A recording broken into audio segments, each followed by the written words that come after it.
Gerçi bu 12 Eylül Anayasası sayısız değişikliğe uğradı.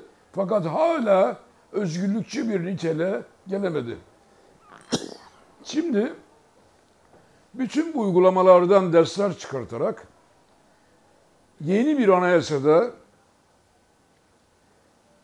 dillerin ve halkların hak eşitliğini koruma altına alan, vurgulayan bir düzenlemenin olması gerek. Devlet merkezli bir anayasa olmaması gerek. Tam tersine yönetilenlerin toplumun devlete karşı denetimini artıracak bir anayasanın olması gerek. Yine doğrudan demokrasiyi temel alacak, doğrudan demokrasiye geçişi kolaylaştıracak, eyalet yönetimi gibi, yerel yönetimlerin özelliği gibi düzenlemeleri içeren bir anayasanın olması gerek. Yine kadın erkek eşitliğini tam sağlayan bir anayasanın olması gerek. Yine inançlar arasında asla ayrım yapmayan bir anayasanın olması gerek. Yine antimilitarist hükümlerin yer aldığı bir anayasanın yapılması gerek. Bu nasıl yapılabilir bu anayasa? Devlet merkezli olmaması gerekir. Toplumun da katılımıyla, sivil toplum kuruluşlarının, insan hakları kurumlarının, hukuk kurumlarının, siyasi aktörlerin katılımıyla bir yapılır. Değişiklik yapılmamalı. TMK'da tamamen kaldırılmalıdır.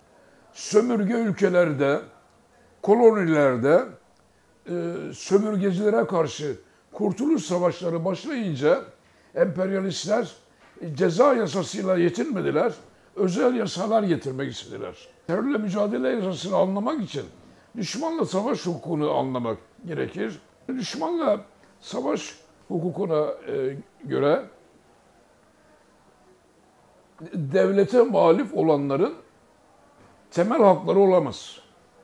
Devlete muhalif olanlara dürüst yargılanma hakkı uygulanamaz.